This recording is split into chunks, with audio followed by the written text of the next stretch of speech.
నమస్కారం, ఈగలై ఛానల్కి స్వాగతం.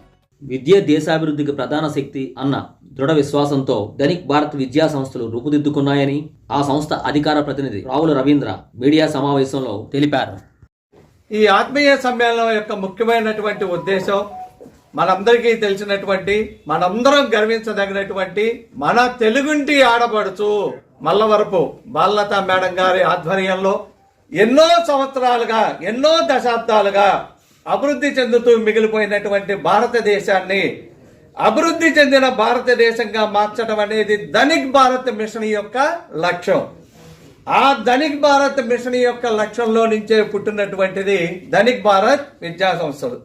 ధనిక్ భారత్ విద్యా సంస్థల యొక్క లక్ష్యాన్ని దృష్టిలో పెట్టుకొని విక్రమ్ నారాయణరావు గారు, విక్రమ్ అజయ్ గారి లక్ష్యాలు ప్లస్ అకాడమిక్ మెంటార్ గౌరవనీయులు బాలలత మేడం గారి లక్ష్యాలని దృష్టిలో పెట్టుకొని ఏ దేశం ఏగినా ఎందు కాలిడినా పొగడరా నీ తల్లి ధనిక్ భారత్ అని నేను సగర్వంగా చెప్పగలుగుతాను.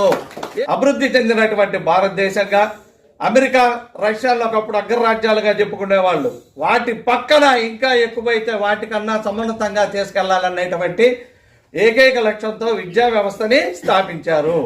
ఇక్కడ విద్య అనేది వ్యాపారం కాదు. ధనిక్ భారత్ లో చదువుకుంటున్నటువంటి ప్రతి విద్యార్థిని కూడా ఒక గ్లోబల్ లీడర్ గా, అత్యున్నత స్థాయి కలిగినటువంటి గ్లోబల్ లీడర్ గా తీర్చిదిద్దటమే గౌరవనీయులైనటువంటి విక్రమ్ నారాయణ గారి యొక్క ప్రధాన ఉద్దేశం.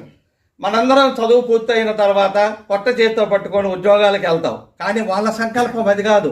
ఉద్యోగాలు ఎందుకు ఇవ్వకూడదు, మనం ఎందుకు క్రియేటర్స్ కాకూడదు అనేటటువంటి ఫీలింగ్ ని ఇప్పుడు నడుస్తున్నటువంటి యువ భారతంలో కల్పించి వాళ్ళందరినీ కూడా అత్యద్భుతంగా భావి భారతదేశమే కాకుండా ఖండాంతరాలకు కూడా తీసుకువెళ్ళి ఇంకా ఎక్కువ చెప్పాలంటే నెంబర్ ఆఫ్ ఎన్ఆర్ఐస్ ని తయారు చేసేటటువంటి ఒక విద్యా సంస్థగా ధనిక్ భారత్ ని తీసుకెళ్లటమే ఉన్నటువంటి ప్రధాన లక్ష్యం. ఒక సామాజిక స్పృహని విద్య ద్వారా కలిగించి, విద్య ద్వారా ఇంకా నిజం చెప్పాలంటే మీరు నమ్మండి నమ్మకపోండి, దీన్ని వాళ్ళు ఒక సంస్థలాగా కాకుండా ఒక ఉద్యమంలాగా నడుపుతున్నారు. విద్వాన్ సర్వత్ర పూజైతే, పండితుడు ఎక్కడికి వెళ్ళినా గౌరవించబడతాడు అన్న సూత్రాన్ని దృష్టిలో పెట్టుకుని మా దగ్గర చేరేటటువంటి ప్రతి ఒక్క విద్యార్థిని కూడా ఇంటర్నేషనల్ స్టాండర్డ్స్ తో ఒక సమున్నతమైనటువంటి లక్ష్యంతో వెళ్తున్నటువంటి ధనిక్ భారత్ దేశ గతిని, దేశానికి దిశ దశ రెండు కూడా విద్య ద్వారానే నిర్దేశితం అవుతాయి.